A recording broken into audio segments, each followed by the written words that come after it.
Inside the two-story house, once filled with laughter, now only a heavy silence remained, like a sentence. Monica Davis, 61, sat huddled in the corner of the kitchen, her trembling hands still marked with red welts. Just because of a bowl of soup lacking salt, she had to endure the cruel wrath of the very son she had raised her entire life. The physical pain throbbed dully, but even more frightening was the emptiness in her heart. She was living like a prisoner in the very home built with her own sweat and sacrifice. The days repeated like a rusting clock hand. Ethan controlled every penny, every step, every breath of his mother.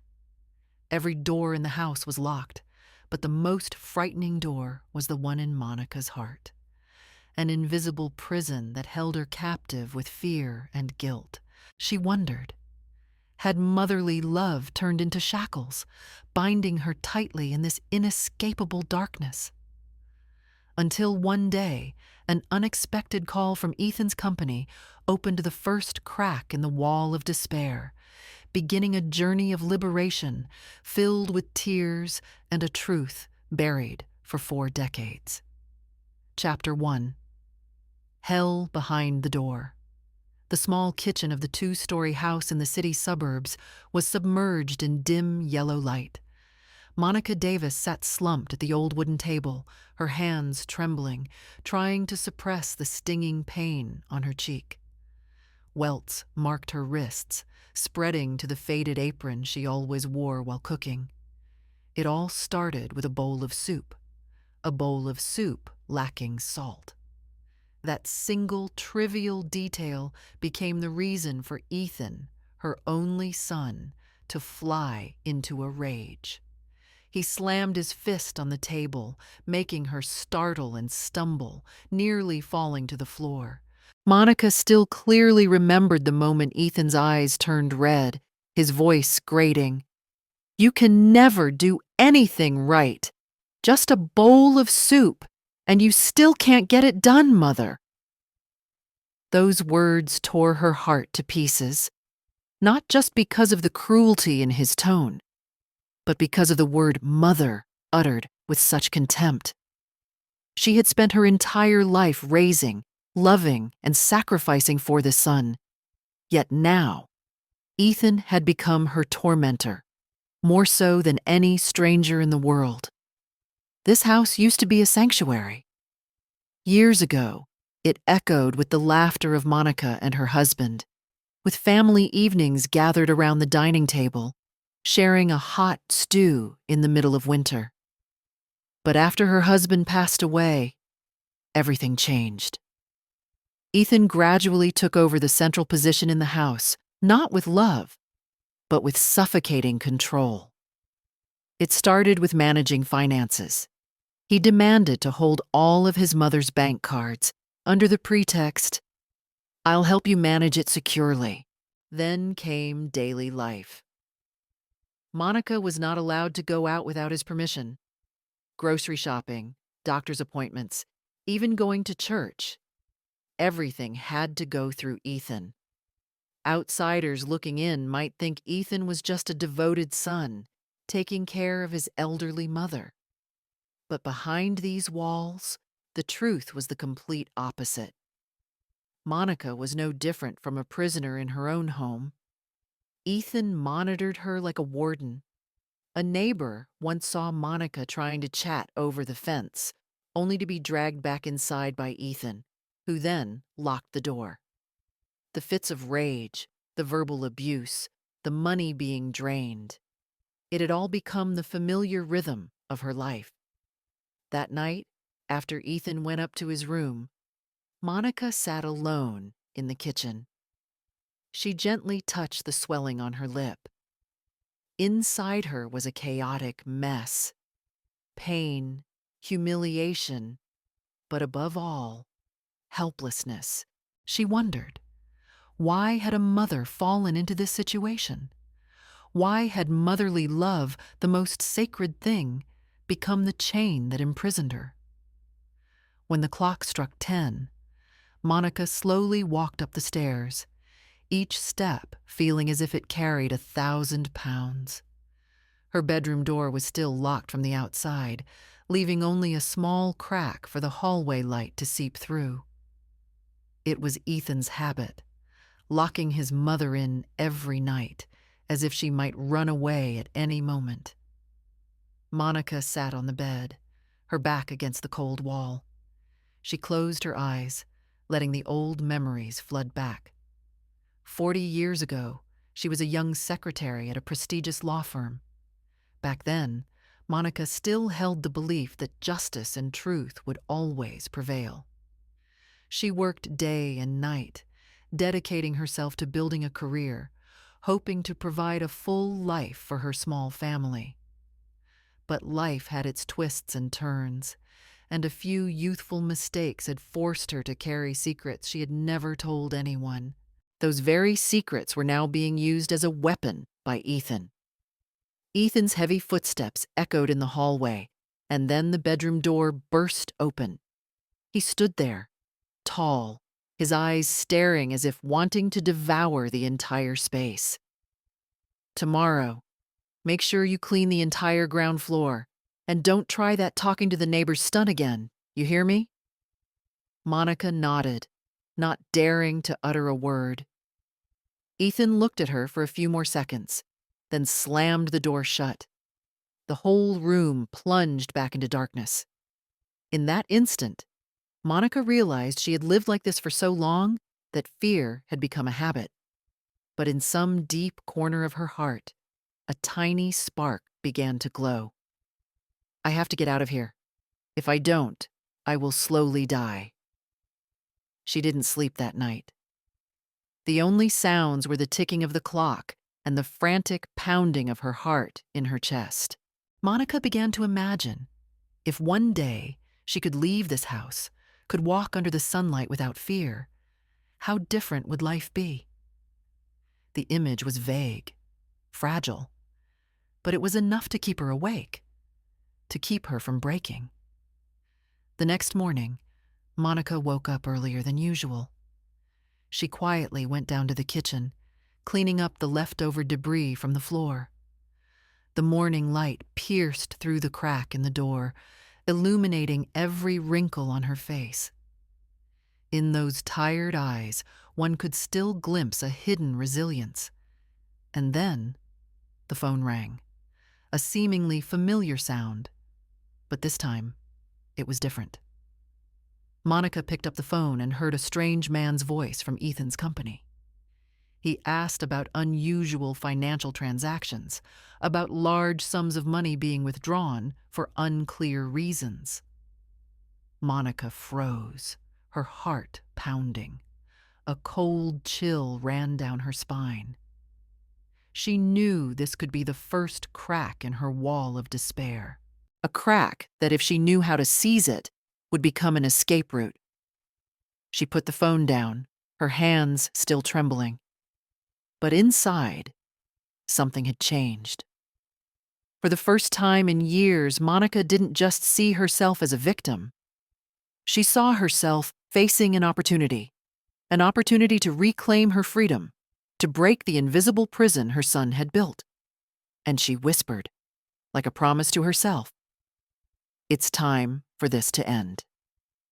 Chapter 2. The Invisible Prison Mornings. In the small neighborhood usually began with the sound of birds chirping on the eaves and the school bus driving by. To the neighbors, it was the familiar sound of a new day. But to Monica Davis, that sound only made her feel completely cut off from the world outside. She stood behind the window curtain, glancing at the children skipping to school, then quickly closed it, afraid Ethan would see and get angry. In this house, her every action was monitored. Ethan controlled the keys to both the front and back doors, to the point where every time she wanted to go out, she had to ask for permission, complete with a specific reason. She wanted to go to the market. He said it wasn't necessary. "I can order online, Mom," You don't need to go out. She wanted to go for a health checkup. He'd make excuses about being busy, postponing it again and again, until Monica had to learn to endure her chronic back pain. Even going to church every Sunday, a tradition she had held for decades, was strictly forbidden by Ethan. Monica vividly remembered one time she snuck out the back door, intending to go to her neighbor Clarice's house to give her a few apples from the garden.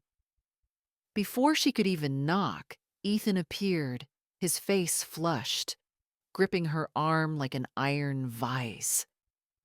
He dragged her back home, slammed the door shut, and yelled, "You thought I wouldn't know! Don't associate with them anymore. If they meddle in our family's business, you will pay the price." From that day on, Monica never dared to step outside alone again.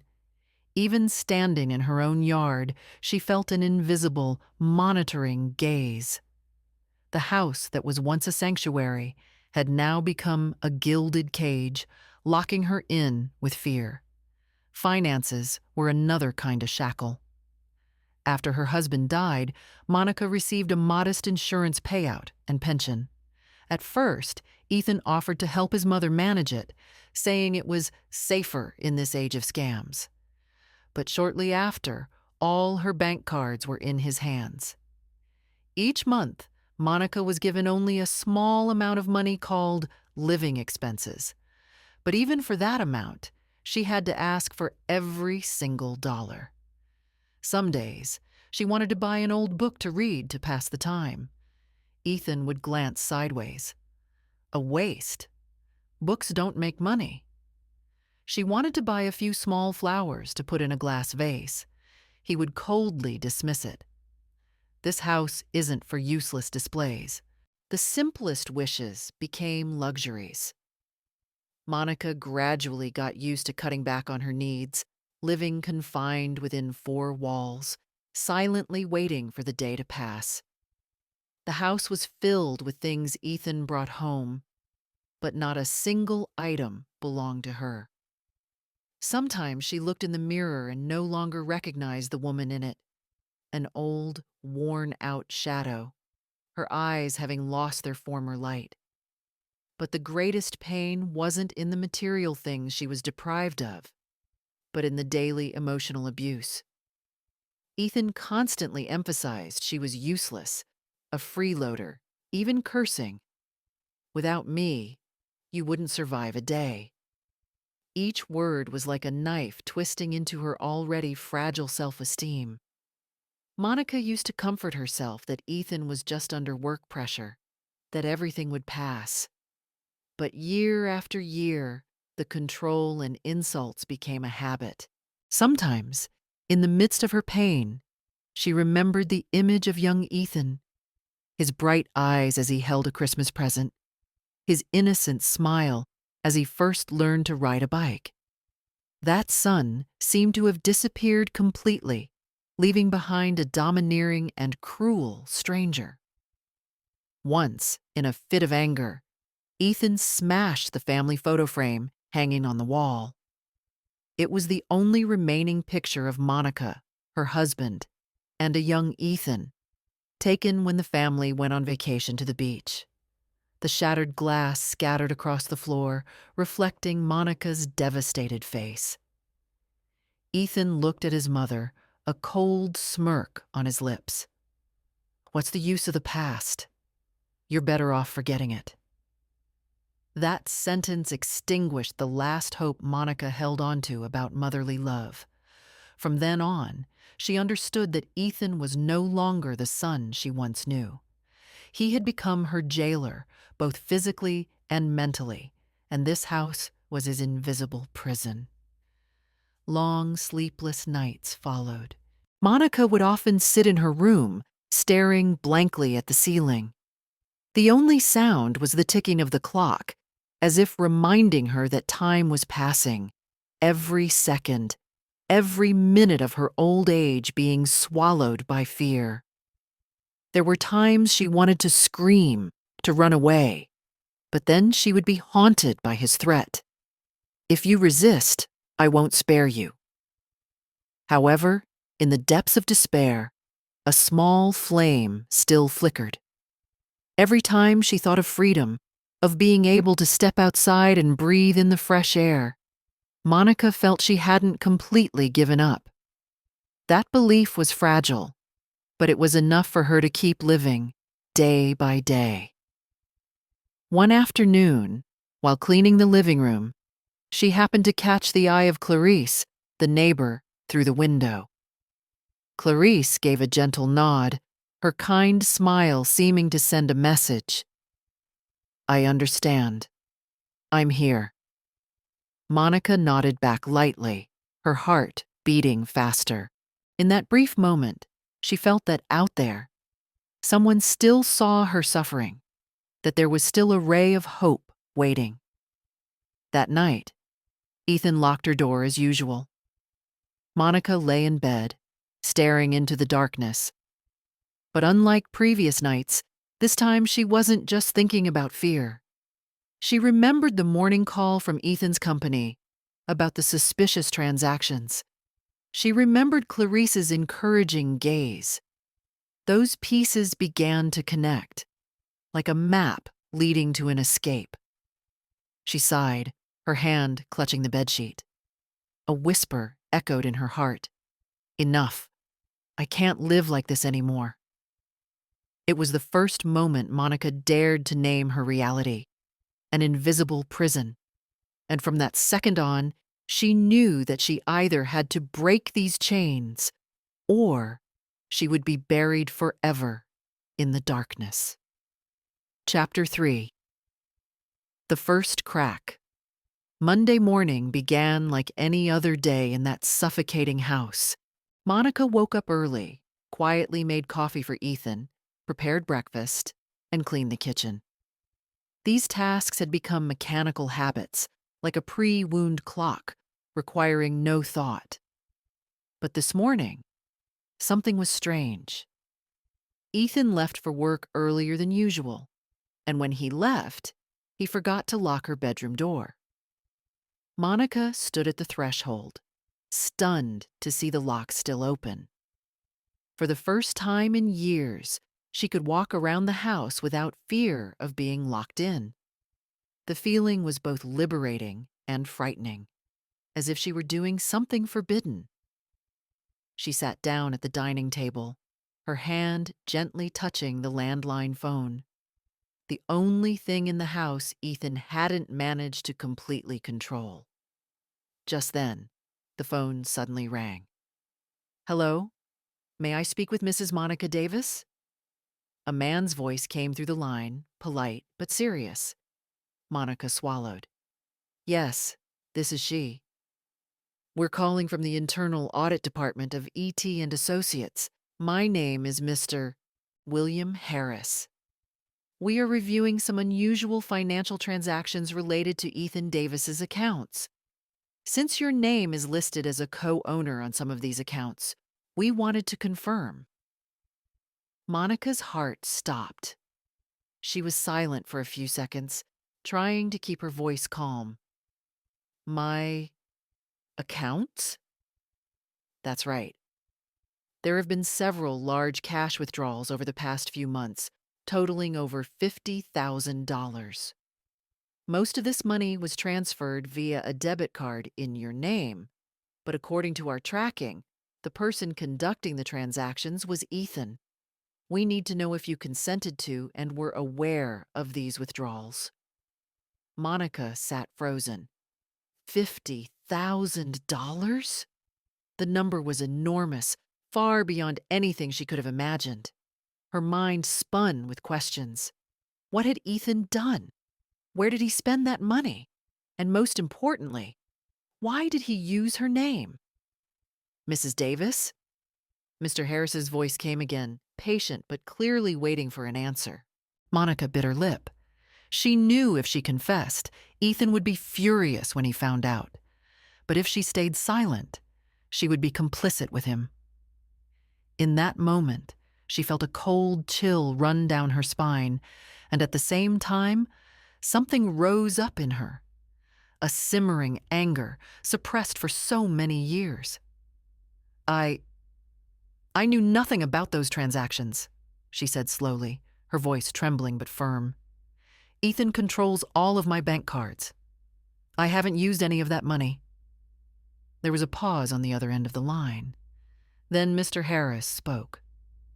Thank you for your honesty. What you've just provided is very important. We will continue our investigation, but please keep this call confidential. And if you have any documents or evidence of Ethan's misuse, please contact us immediately. Monica hung up the phone, her hands shaking. Her heart was pounding as if it would burst. For the rest of the morning, she couldn't focus on anything. Mr. Harris's words echoed in her head. $50,000. Unusual transactions. Co-owner of the accounts. Ethan wasn't just pressuring her in this house. He was making her an accomplice in a financial crime. If this all came out, she could be the one held legally responsible. The thought made Monica shudder. But right after, another feeling emerged. This truth could be the key. If Ethan's company was investigating, if they found evidence, she would have a chance to escape. She no longer had to suffer in silence. That afternoon, Clarice, the neighbor, called to check in. Monica initially intended to give a vague answer, but then, as if compelled by some force, she lowered her voice and shared a few details about the call. Clarice listened intently, her eyes lighting up.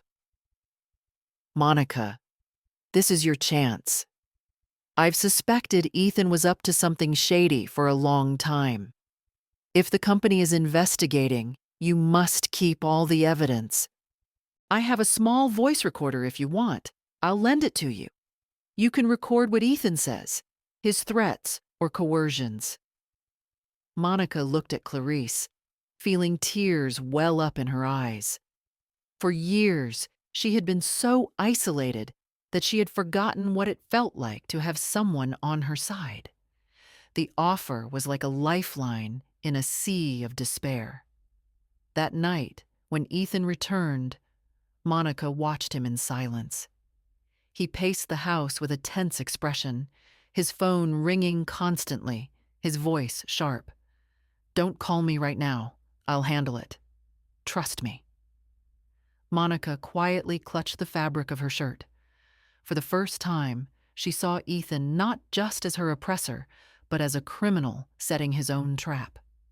The fear was still there, but alongside it, a new seed was sprouting, a feeling of being able to take control, even if just a little. Before going to sleep, Monica took a small piece of paper and wrote a few lines. This is the first time in years I've felt a crack in the darkness. Just a small crack, but light is getting through. I won't let it close again. She folded the paper and hid it under her pillow. For the first time, Monica closed her eyes without being completely submerged in hopelessness.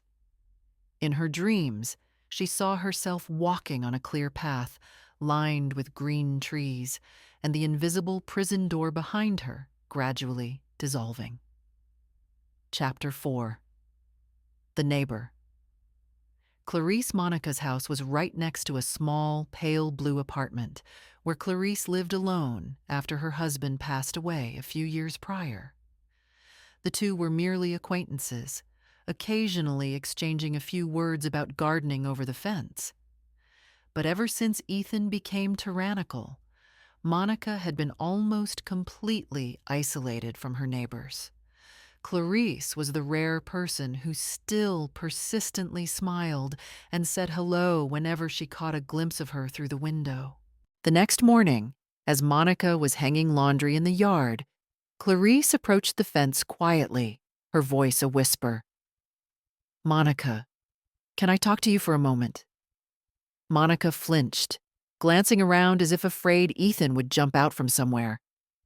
But then she nodded slightly, moving closer. Clarice looked directly into her eyes, her voice sincere. "I know things aren't right at your house. You don't have to say it. I can see it. I've heard the shouting. I've seen the welts. And I can't keep pretending I don't know." Monica froze. Her entire being felt exposed. For years, she had tried to hide it, to cover it up, afraid that outsiders would see her shame. But Clarice wasn't blaming her, nor was she showing pity. In her neighbor's eyes, there was only empathy and determination. "You can't keep living like this," Clarice continued, pulling a small voice recorder from her jacket pocket. "Use this. Every time Ethan gets angry or threatens you, turn it on. We need proof. No one can help you without the truth." Monica took the device with a trembling hand. The small object suddenly felt as heavy as a verdict, but at the same time, it felt like the key to her escape. She whispered, "Clarice, I'm scared. If he finds out, I don't know what will happen." Clarice placed a warm hand on Monica's shoulder. "You don't have to face this alone anymore. I'm right next door. If anything happens, I'll call the authorities. But you have to start, Monica. You have to choose for yourself." That evening, when Ethan returned, Monica hid the recorder in her pocket. Her whole body was tense, her heart pounding. Dinner was silent until Ethan started fuming because the meat wasn't to his liking. "You're truly useless," he roared, sweeping his plate off the table. "I work all day to support you, and you just sit at home, and you can't even get one simple meal right." Monica trembled, but this time her hand discreetly pressed the button. The shouting, the sound of the table being slammed. It was all clearly recorded. When Ethan stormed off to his room, Monica sat in the kitchen, clutching the recorder. She felt a new kind of power. For the first time, the truth had evidence. It was no longer just her desperate words. The next day, Clarice came over under the pretext of borrowing a water hose. Monica secretly handed her the recorder. Clarice listened to it, her face growing tense but resolute. "This is the first piece of evidence," Clarice said softly. "We need more. Don't get discouraged, Monica. Every recording you make, you're taking one step out of your prison." Monica nodded, tears welling up. It had been years since anyone had believed her, years since anyone had called her pain the truth. Clarice didn't just give her a tool. She gave her back her faith that there was still justice in this life, that she could still be heard. In the following days, the two women quietly built a secret alliance. Monica recorded the tirades, the times Ethan threatened to cut off everything if she dared to speak. Clarice stored it all, copied it to a USB drive, and kept it locked away safely. Occasionally, Clarice would bring over some baked goods or vegetables for Monica, disguising their brief meetings. But behind the pleasantries, they planned meticulously. What was the safest way? When would be the time to act? Late at night, in her locked room, Monica cried into her pillow. But unlike before, these were no longer tears of helplessness. She cried out of relief, realizing she was no longer completely alone. Clarice had become her anchor, a silent witness, a true friend. One afternoon, Clarice brought over a stack of papers. "Monica, I've done some research. If you have enough evidence, you can go to the district attorney's office. They will listen there. I know you're afraid of Ethan's retaliation, but the more you hesitate, the more he'll push. This is the time you need to decide. Live as a shadow, or stand up and reclaim yourself." Monica looked at the papers, her heart in turmoil. She was terrified at the thought of Ethan finding out, terrified of his even more brutal rage. But at the same time, a voice inside her screamed, "This is the only chance." "Clarice," Monica choked. "If I do this, I'll lose my son forever." Clarice gripped her hand tightly, her gaze steady. "Monica, you lost him a long time ago. The person you need to save now is not Ethan. It's yourself." That night, Monica lay awake. She looked out the window where the light in Clarice's small house was still on. That light was like a lighthouse in the darkness, guiding a lost ship back to a safe shore. She whispered to herself, "Tomorrow, I will truly begin." In her aging heart, a new strength was forming. It was no longer weary endurance, but a thirst for freedom. And she knew she was no longer walking this path alone. Chapter 5. A Shocking Discovery. One gloomy morning, as Monica was cleaning the living room, the doorbell suddenly rang. She jumped, her heart pounding, but then sighed in relief when she realized it was just the mailman. He handed her a thick envelope bearing the red seal of a bank.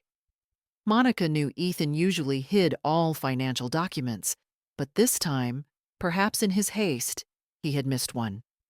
She held the envelope, her hands shaking. Instinct told her it contained something important. In the quiet kitchen, she slowly tore open the envelope. Bank statements fell out, one by one, cold numbers staring back at her. Her vision blurred. A series of large withdrawals, several $1,000s each time, made repeatedly over months. The total was over $50,000. All of it was done using the card in the name of Monica Davis. Her heart tightened. This enormous sum of money. She had never seen it, never spent it. Yet on paper, she was the owner.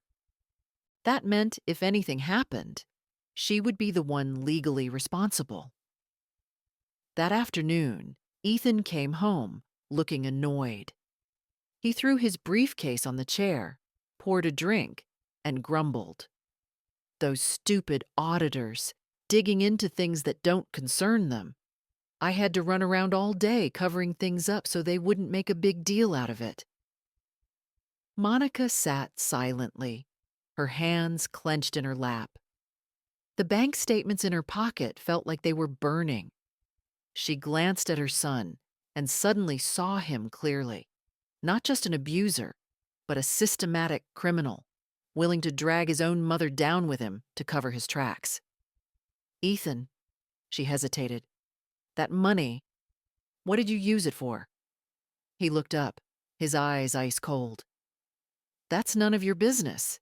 You just need to keep quiet. And if you dare open your mouth—" Ethan paused, a contemptuous sneer on his lips. "I swear I'll make you regret it for the rest of your life." Monica shuddered. She tried to remain calm, nodding as if in obedience. But inside, her fear was slowly turning into a seething rage.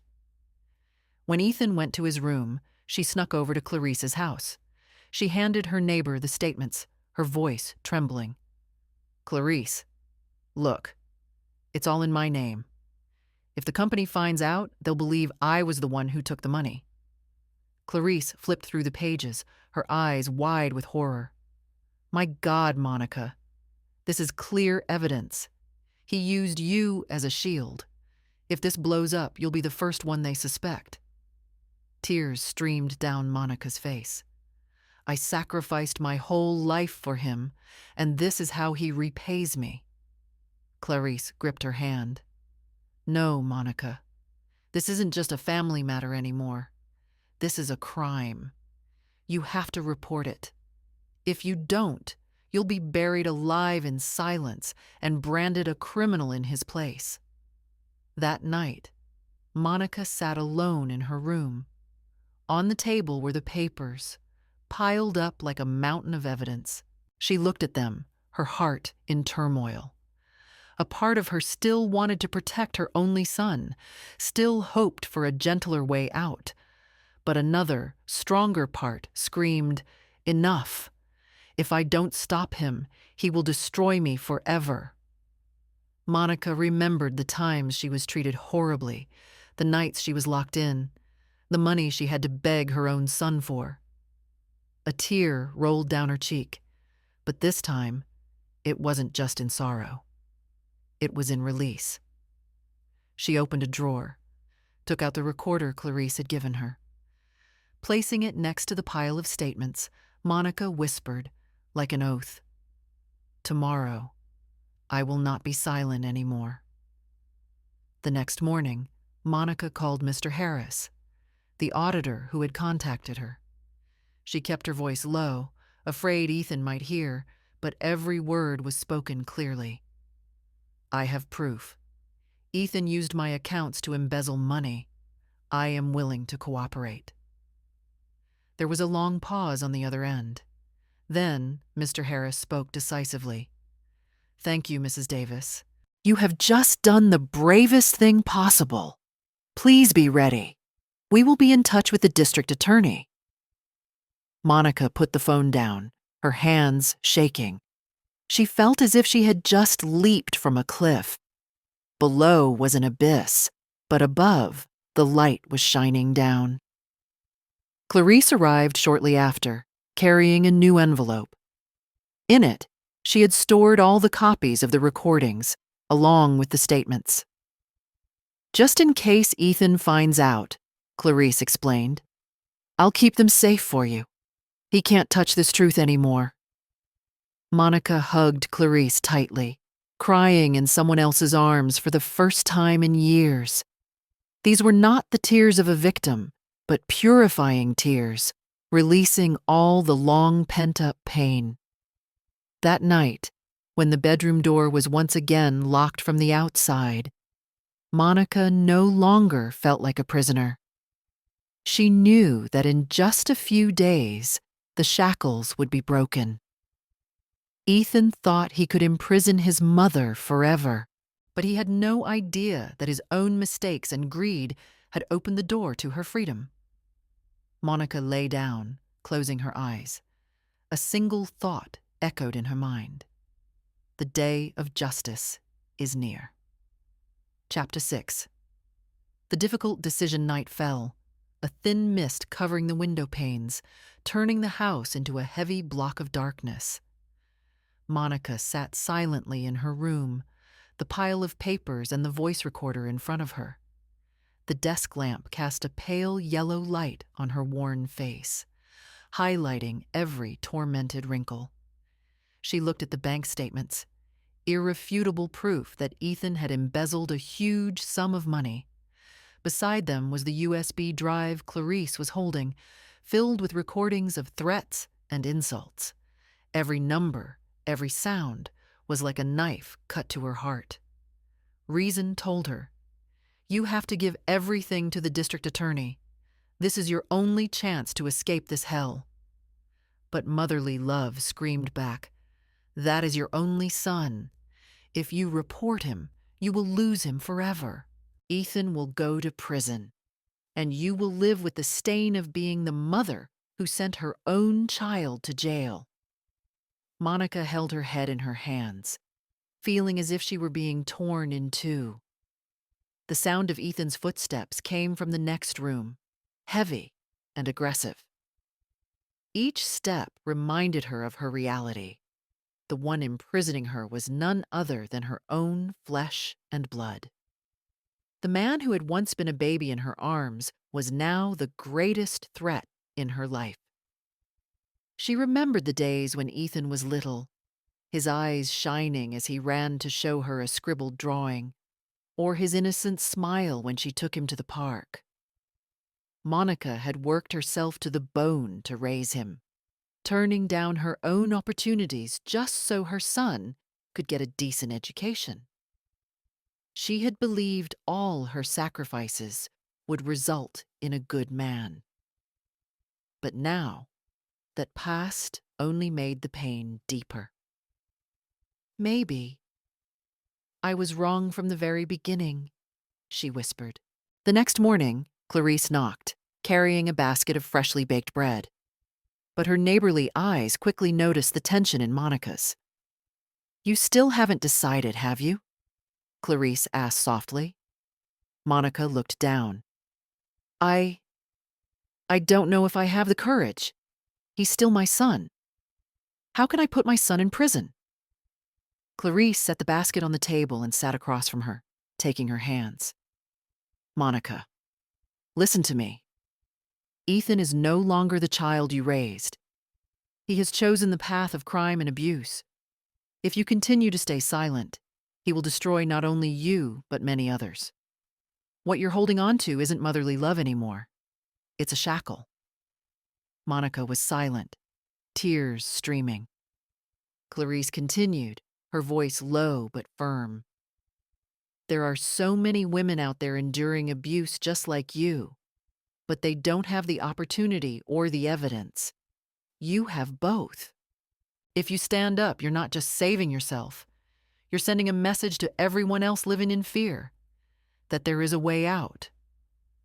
That night, Monica barely slept. She sat by the window, writing in her old journal, each line trembling but resolute. Ethan, I gave you my whole life, but you took everything. You took my money, my freedom, and my dignity. I tried to cover for you. I was silent. I forgave. But you only became more cruel. If I don't stop this today, I will lose the only thing I have left, my own soul. I am forced to choose justice, even if this heart breaks into 1,000,000 pieces. When she put the pen down, she burst into tears. It was the pain of a mother, not from losing her son, but from realizing her son had become someone unsavable. The next morning, Ethan left the house looking annoyed. Monica saw her son to the door, watching his figure disappear down the street, feeling a mixture of fear and relief. She knew this might be one of the last times she would see Ethan as a free man. Immediately after, Clarice came over. She was holding a small bag containing all the organized documents and recordings. This is everything we have. Are you ready? Monica took a deep breath. Her hands were shaking, but her eyes were brighter than ever. I'm not ready. But I know if I don't do this now, I'll never have another chance.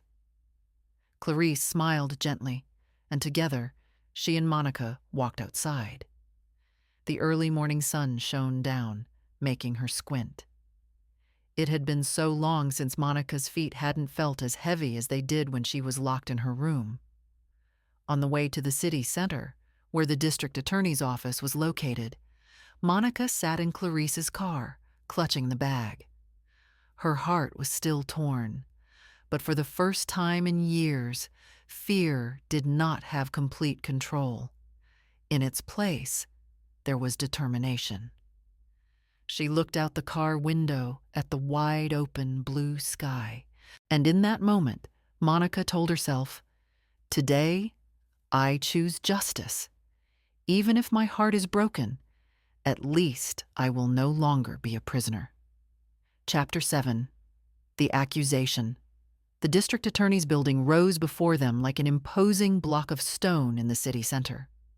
Wide steps led up to large, dark wooden doors, above which hung a shiny brass plaque engraved with the words, "District Attorney's Office." Monica stood at the bottom of the steps, clutching the bag of documents, her heart pounding. She had never felt so small, yet so determined. Clarice walked beside her, placing a gentle hand on her back, whispering, "You're not alone. Let's go, Monica." Each step up felt as heavy as a boulder, but when the door opened, a rush of cool air greeted them, blowing away some of the fear. Monica took a deep breath, held her head high, and walked in. Inside, a receptionist at the front desk greeted them with a professional smile. Clarice introduced them briefly, and soon Monica was led into a small, bright room with a national flag hanging on the wall and a slogan, "Justice for All." A man in a dark suit entered, introducing himself as Assistant District Attorney Robert Miller. He had a serious demeanor but warm eyes, as if to reassure her. "Mrs. Davis, I've been briefed on your case," he said, his voice calm. "Today, you can tell me everything and provide us with any documents or evidence you have. Please remember, you are safe here." Monica squeezed Clarice's hand under the table.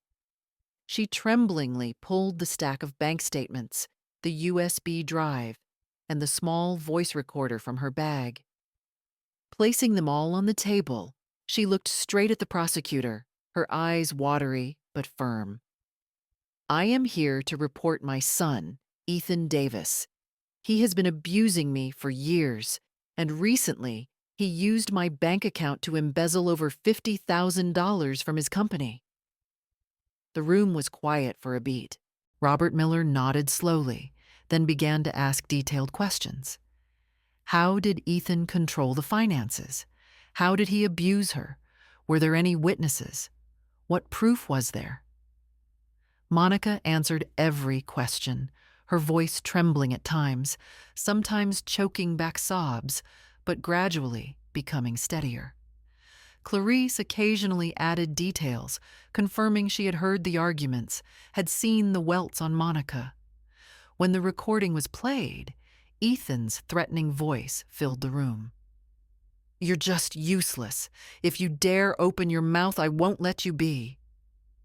The words made everyone in the room flinch.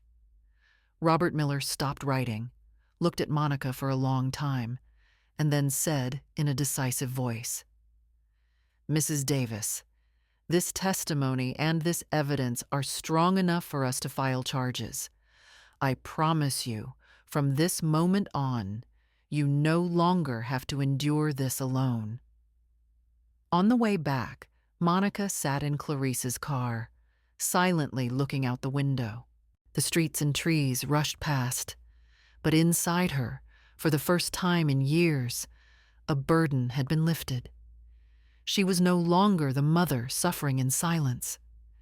She had spoken out. She had made the accusation.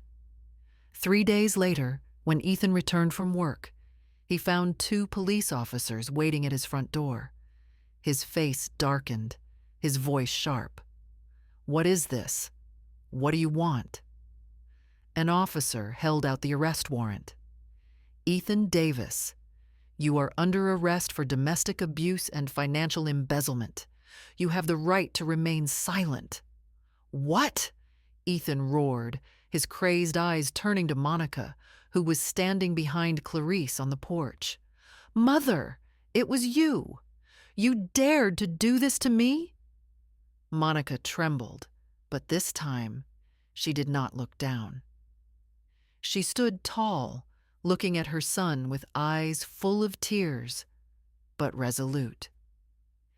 "It wasn't me who did this to you, Ethan. You did this to yourself and to the person who gave birth to you." Ethan struggled, cursing angrily as he was handcuffed, but his shouts no longer held any power. Neighbors had gathered, their eyes a mixture of horror and quiet understanding. Clarice put her arm around Monica's shoulder, squeezing tightly, as if to say she had done the right thing. As the police car carrying Ethan drove away, Monica remained standing there, watching silently. She didn't feel triumphant, nor did she feel completely relieved. A vast emptiness opened up in her heart. After all, that was still the son she had raised with her entire life. But at the same time, an invisible shackle had fallen away. Clarice whispered, "You are braver than anyone I've ever known." Monica took a long, deep breath, her eyes looking up at the sky. In the twilight, white clouds drifted by, free and peaceful. She knew the road ahead was still full of challenges. Ethan would surely find a way to fight back. But from today, she was no longer locked in the darkness. She had chosen justice, and nothing could take that truth away. Chapter 8. The Revenge Plot. The county jail was a cold concrete block surrounded by thick iron gates and barbed wire fences. Ethan Davis was taken there just days after Monica's report. In handcuffs and a gray prison uniform, he looked like a caged animal. But his eyes still burned with a venomous fire, the kind of look that made Monica shudder whenever she remembered it. It seemed that being imprisoned would make Ethan powerless. But in his mind, a revenge plot was already forming. He knew his mother's greatest weakness, her past, the mistakes she thought had been buried for 40 years. The first letter. One morning, Monica received an envelope with a postmark from the jail. Her hand trembled as soon as she saw the messy handwriting. Ethan. Inside were only a few lines, but they were enough to make her heart pound. You think you've escaped, Mother? Did you forget what you did at the law firm all those years ago? If you don't withdraw the complaint, I'll tell everyone. Every falsified document, every time you turned a blind eye to tax evasion. The whole world will know you're a liar. Think carefully before everything collapses. Monica's hands went limp. The past rushed back like a storm. She remembered her younger years, being forced by her superiors to change details in contracts, to ignore the tax loopholes of wealthy clients. At the time, she had simply thought, everyone does it. As long as I keep my job, as long as my family can live peacefully. But now, those supposedly buried mistakes had become a weapon for her son to blackmail her. The late-night calls. Not stopping at letters, Ethan found ways to call from prison.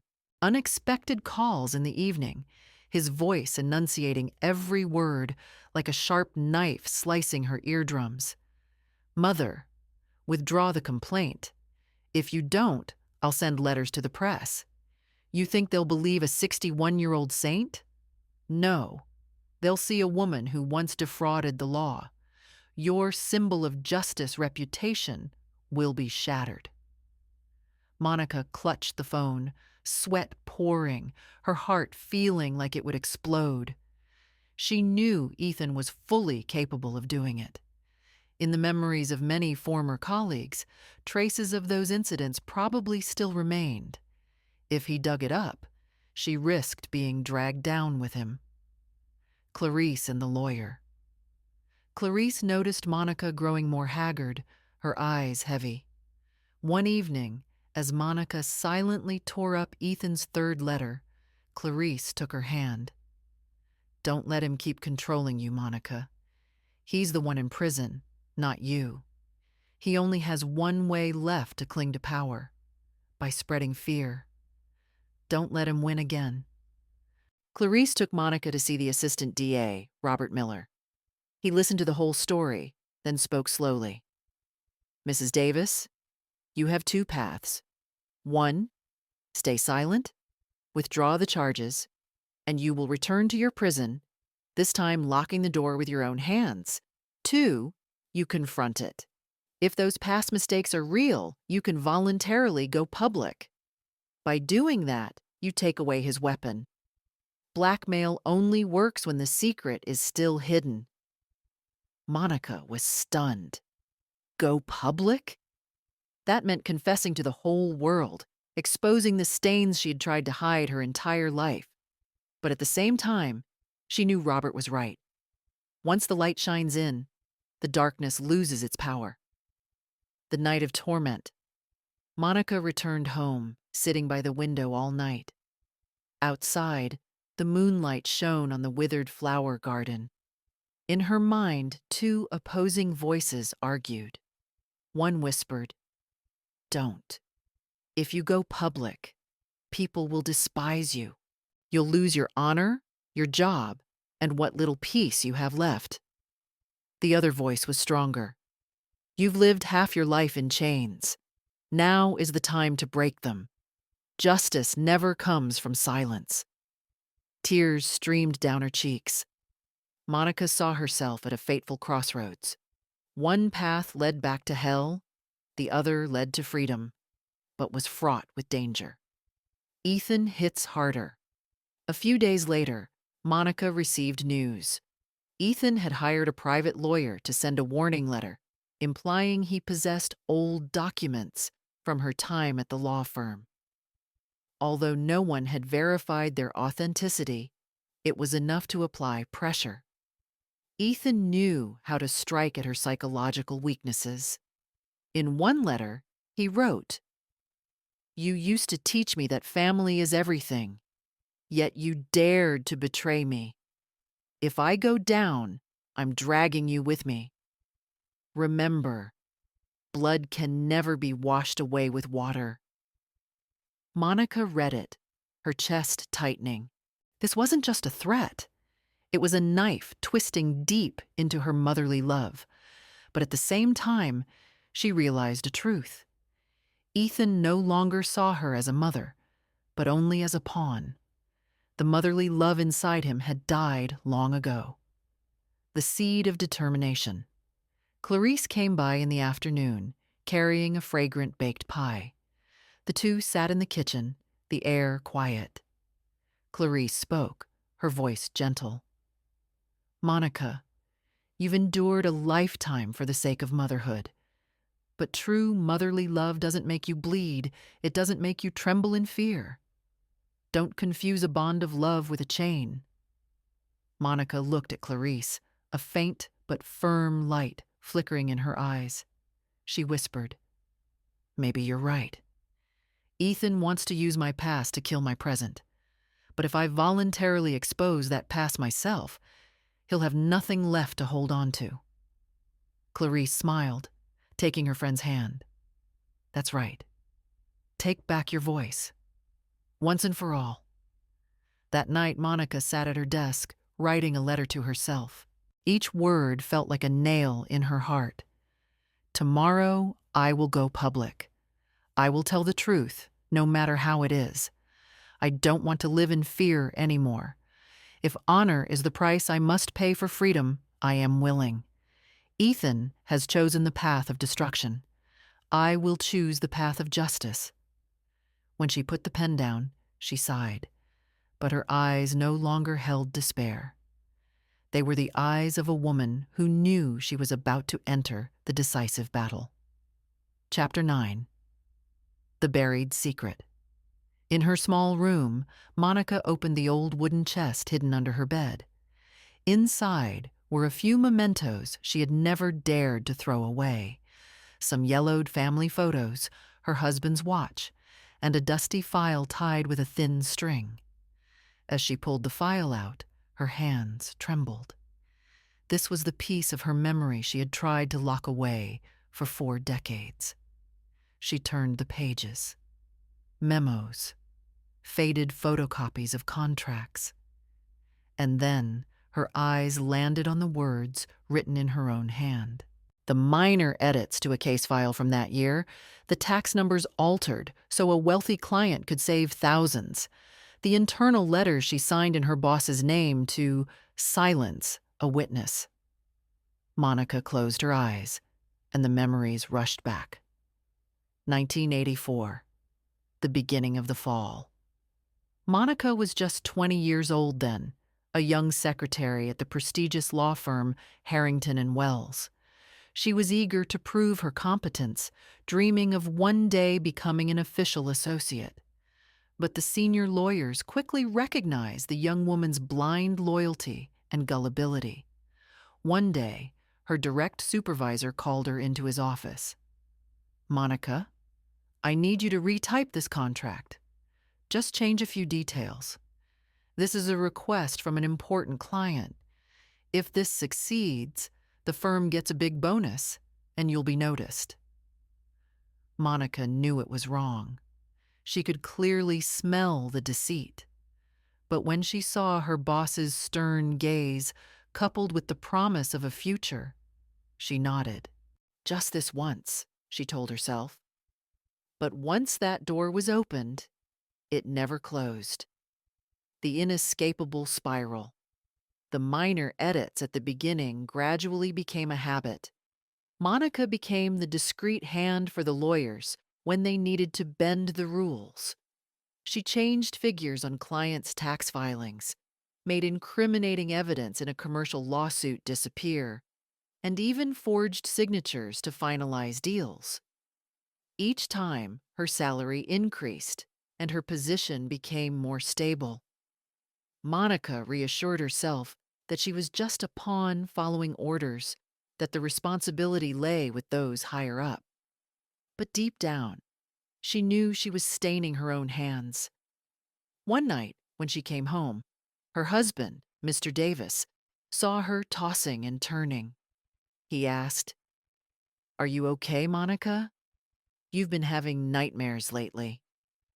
She just gave a strained smile. "It's just work pressure." In her heart, Monica never dared to admit the truth. The turning point. The buried whistleblower. In 1989, a colleague named Laura discovered an anomaly in a tax file Monica had edited.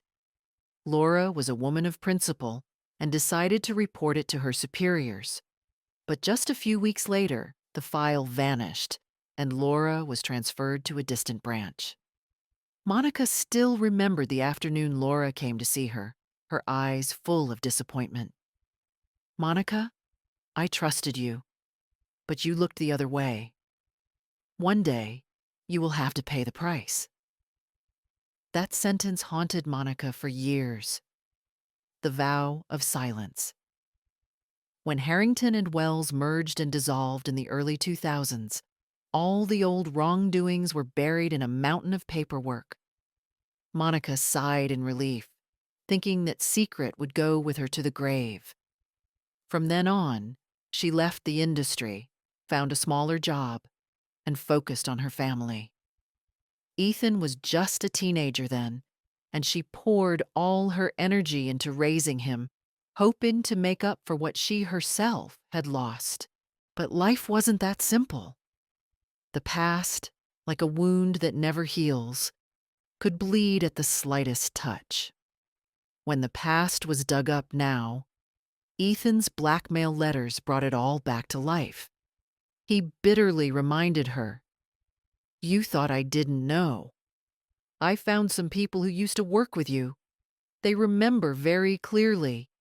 You were the one who changed the documents. You abetted them. If this comes to light, you'll be no better than me." Each of his words was like a slap.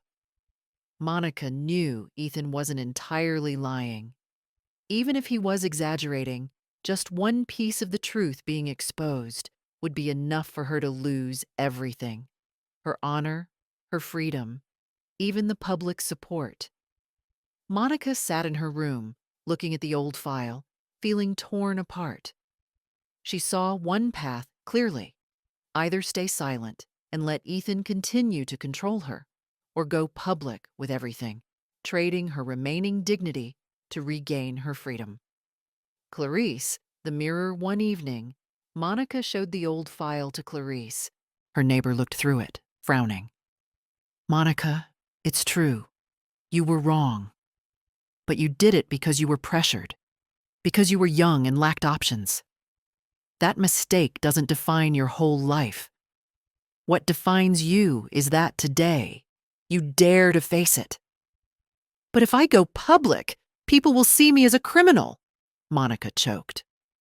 Clarice shook her head. "No. They will see a courageous woman daring to confess, daring to face the darkness. That is what makes you different from Ethan." Those words were like a knife cutting the final thread that bound her. Monica understood. Exposing her past wasn't destruction. It was the first step toward liberation. The resolution. That night, Monica sat down and rewrote her entire past. Every detail, every mistake. No hiding, no excuses. She wrote it for herself and for the world. so that one day soon she could read it before everyone. When she finished, she folded the paper and placed it next to the evidence against Ethan. She looked out the window at the moonlight shining on the withered garden. A single sentence echoed in her mind.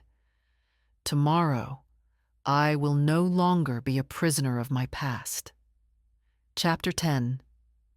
The Bold Choice. Assistant District Attorney Robert Miller's office was filled with morning light. Monica sat across from him, her hands clutching the file about her past.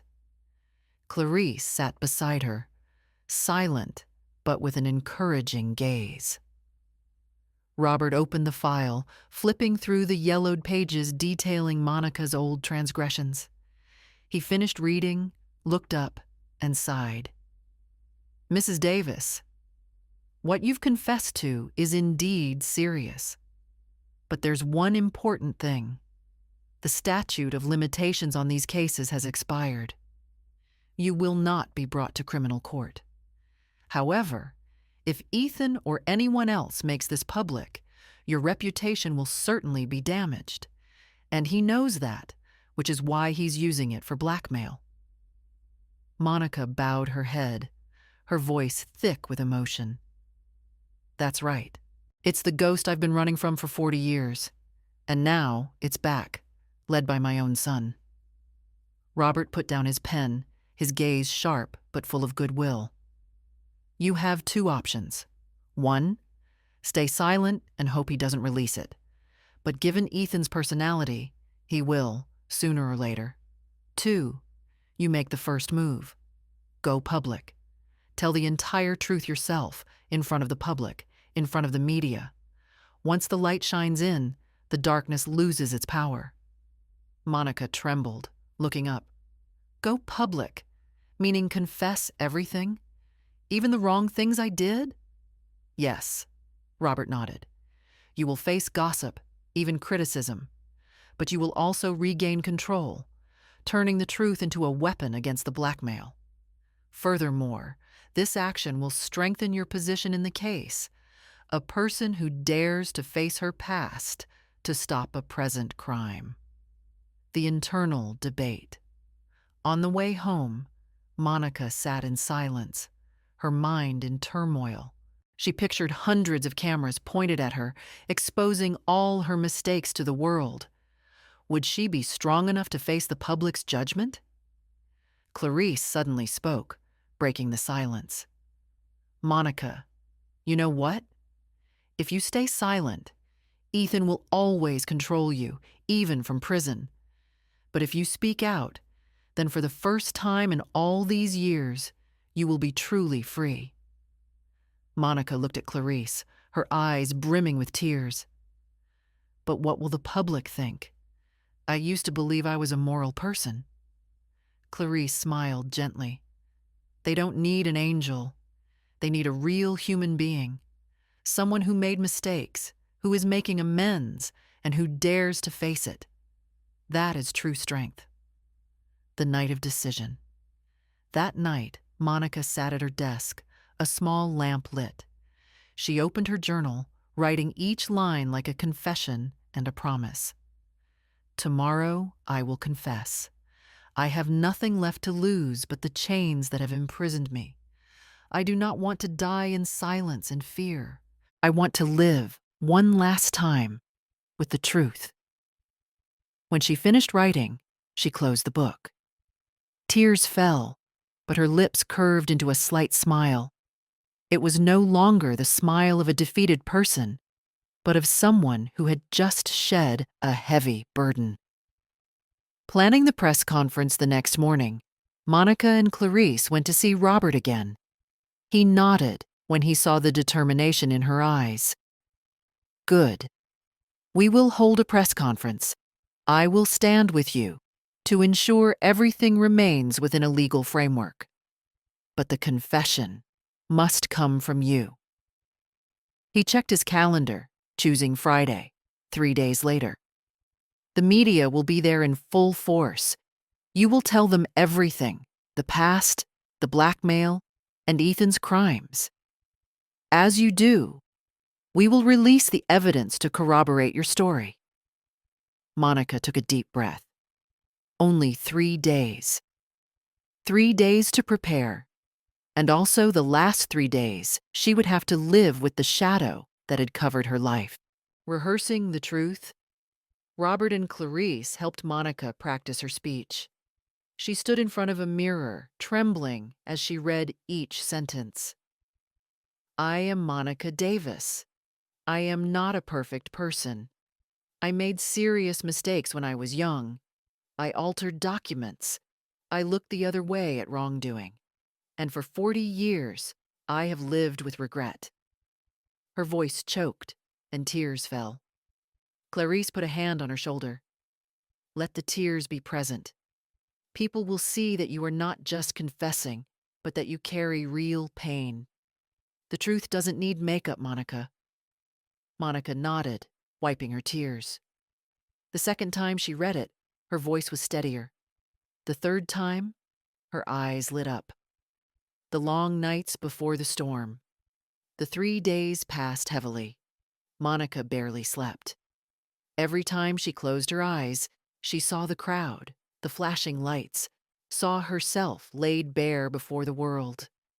But then she also saw Ethan, his face twisted in rage as his blackmail weapon was neutralized.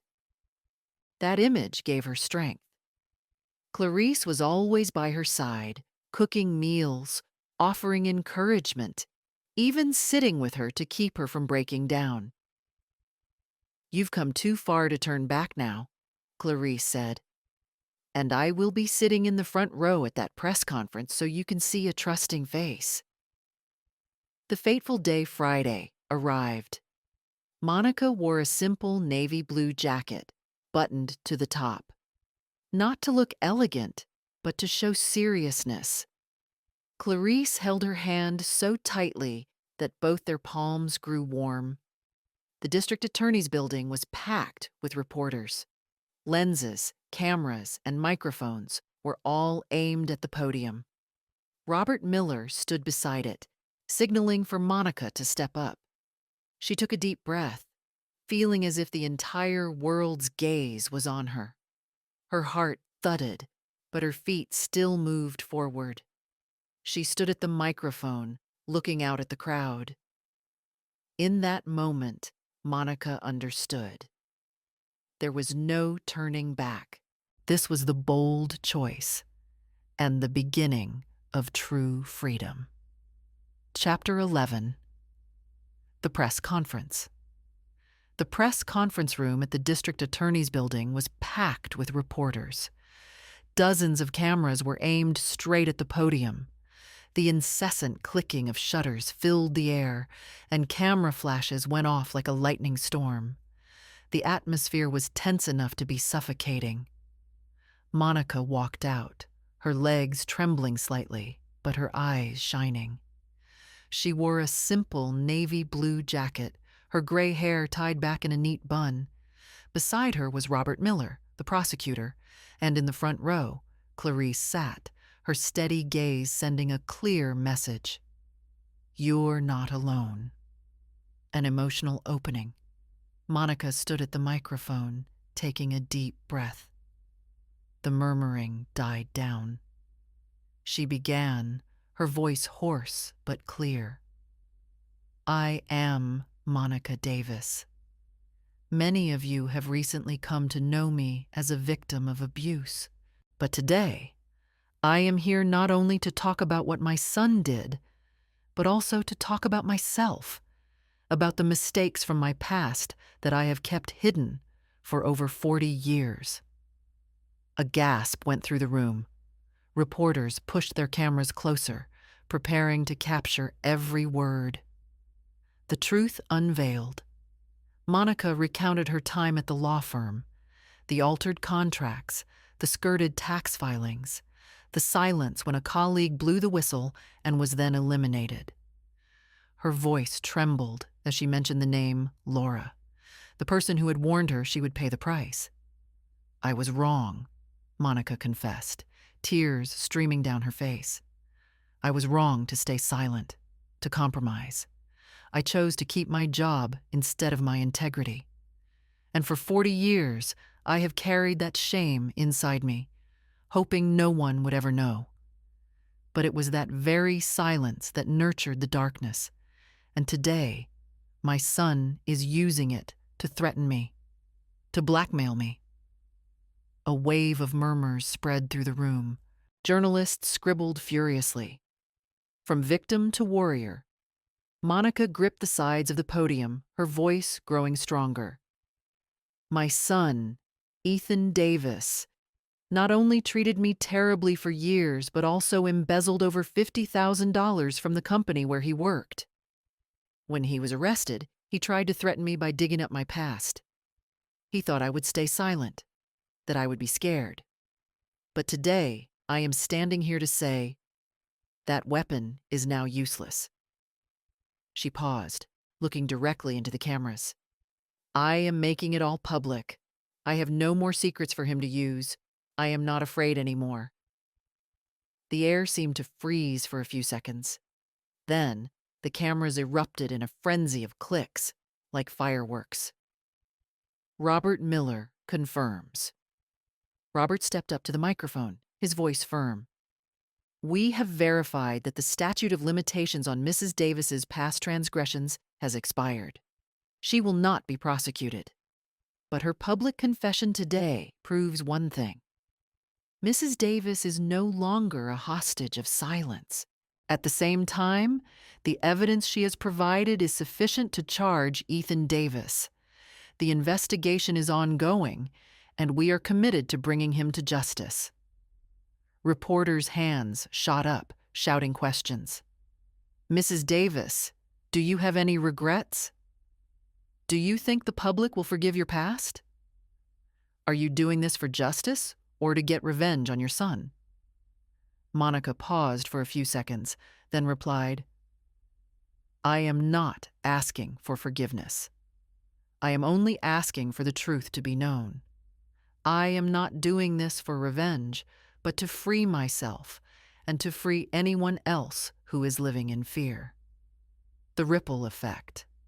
As soon as the press conference ended, major television channels broadcast the story. The news spread like wildfire on social media.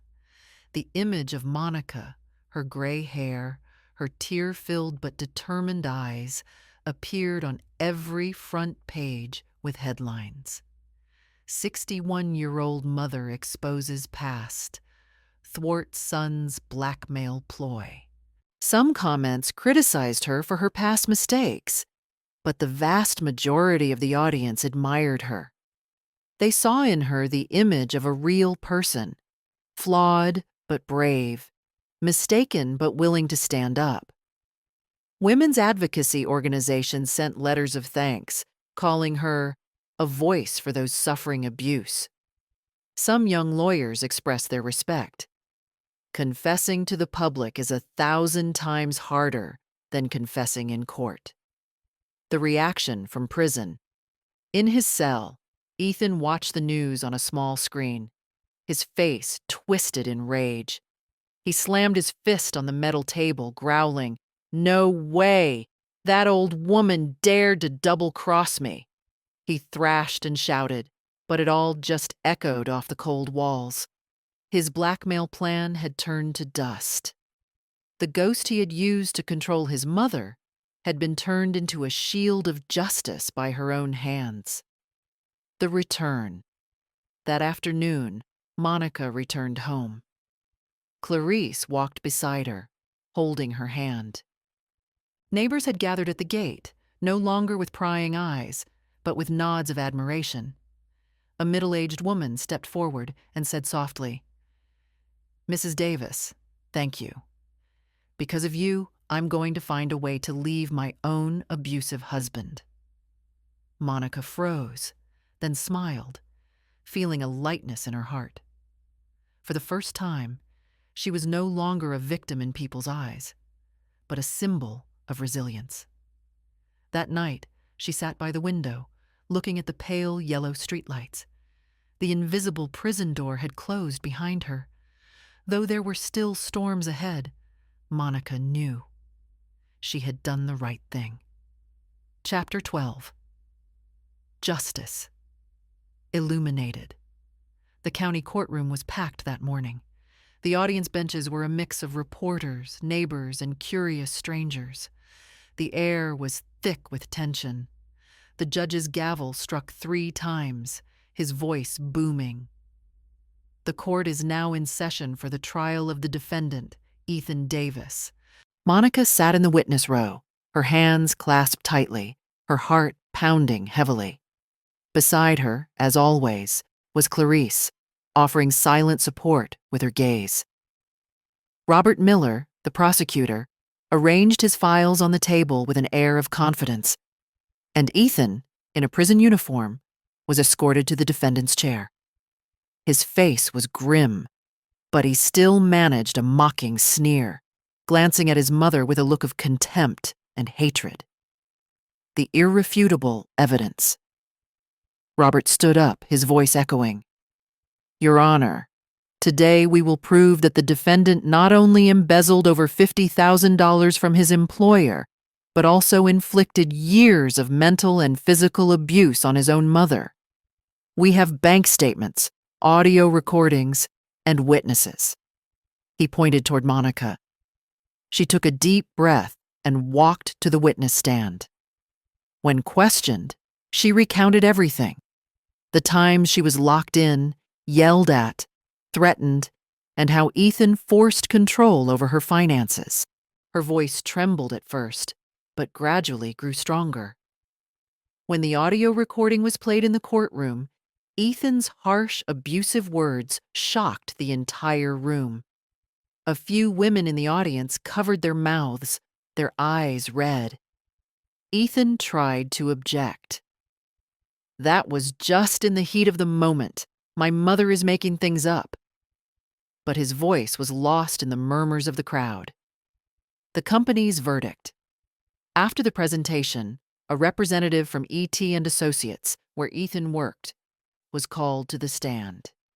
He affirmed, "Through our internal investigation, we found that Ethan Davis used his access to embezzle over $50,000, funneled through an account in his mother's name. This action not only caused financial loss, but also severely damaged our company's reputation. We request that the court handle this with the utmost seriousness." The judge's gavel struck again to restore order. The company's words were like the final knife, cutting off all of Ethan's chances to lie. The defense and the counterattack Ethan's lawyer tried to salvage the situation. "Your Honor, the defendant grew up in a difficult environment, suffered from mental stress, and his misconduct stems partly from a psychological disorder. Furthermore, Mrs. Monica Davis herself has a history of past transgressions, which is enough to cast doubt on the reliability of her testimony." The courtroom buzzed. Monica gripped the edge of her seat, but Robert stood up immediately, his voice sharp. "Yes, Mrs. Davis made mistakes, but she has already confessed them, in full, to the public. And importantly, those transgressions ended over 40 years ago and are not relevant to this case. On the contrary, the fact that she dared to confess proves she has nothing left to hide. Her testimony is more reliable than anyone else's here." The decisive counterattack was met with quiet murmurs of support from the room. The verdict. After many hours of deliberation, the judge sat in thought, then struck his gavel. "Based on the evidence and testimony, this court finds the defendant, Ethan Davis, guilty of financial embezzlement and domestic abuse. The defendant is sentenced to 12 years in prison without parole and is ordered to pay back the full amount he stole." Ethan leaped up, roaring, "Mother, you're the one who ruined my life. I will never forgive you." But the officers forced him back down, handcuffed him tightly, and dragged him from the room. His screams faded into the hallway, holding no more power. Monica sat motionless, tears rolling down her cheeks. She didn't feel happy, nor did she feel triumphant. There was only a strange feeling, both painful and liberating. A new beginning. A few days after the trial, Monica received a letter from Ethan's former company. In the letter, they apologized for their employees' exploitation and, surprisingly, they offered her a part-time job in their ethics advisory department. We believe that, with your experience and your story, you will be an example for the young people in our industry. Monica read the letter, stunned. The past that had haunted her was now the reason others saw her as an example. Her heart felt warm for the first time in many long, dark months. Justice illuminated. In a small press briefing after the trial, Robert Miller said, "Justice is not just about punishing the wicked. It's about giving a voice back to the victim." Mrs. Davis's case shows that the courage to face the truth can turn a victim into a symbol of freedom. A reporter pointed a microphone at Monica. "Mrs. Davis, do you have any message you'd like to share?" She took a breath, her voice low but warm. "I want to say to everyone who is suffering from abuse or is imprisoned by the shadows of their past, speak up. The truth may make you tremble, but it's the silence that truly kills you. If I, a 61-year-old woman, can find my freedom, then anyone can." Applause filled the room. That evening, Monica returned home and sat by the window. The late afternoon sun bathed her old garden in gold. She placed a hand on her heart, feeling its calm, steady beat. After all these years, justice was finally illuminated. The shackles had fallen. She closed her eyes gently, letting a peaceful smile form on her lips. Chapter 13. A New Beginning. Weeks after the trial, Monica's old house gradually returned to a state of quiet. But this quiet was different from the gloomy years before. No more angry footsteps, no more locked doors, no more heart-wrenching insults. There was only the sound of birds chirping in the morning and the soft sunlight streaming through the curtains. Monica stood in the kitchen, making herself a hot cup of tea. She took a sip, deeply inhaling the gentle aroma, and smiled. It was the first time in years she could sit in her own home without feeling imprisoned. Clarice walked in through the back door, carrying a basket of scones. "Well, you look much brighter," she said, her eyes twinkling. Monica laughed, her eyes sparkling. "Perhaps this is the first time in a very long time that I've been truly free." A new job. A few days later, Monica went to Ethan's old company, the one that had offered her a job. The modern, shiny building made her momentarily anxious, but when she entered the meeting room, she was greeted with friendly smiles. The HR director shook her hand. "Mrs. Davis, we deeply respect your courage. We would like you to be an advisor for our new professional ethics program.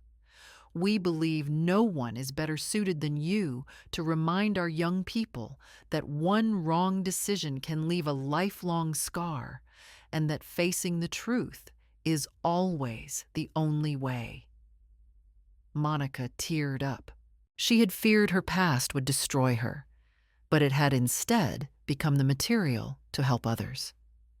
She nodded, feeling a gentle happiness spread through her. The seed that was sown. Before long, Monica was invited to share her story at several conferences. She spoke about her naive youth, about the years of abuse, and about the decision to go public with it all. Not to paint herself as a hero, but to tell people, a mistake is not the end. It only becomes a shackle when we hide it. A first-year university student hugged her after one talk. "Thank you." Because of you, I found the courage to report a professor who is abusing his power with us."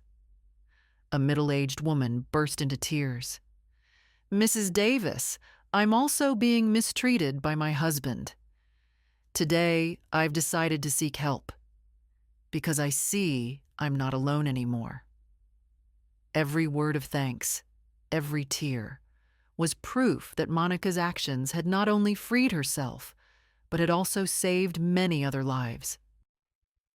Facing the emptiness.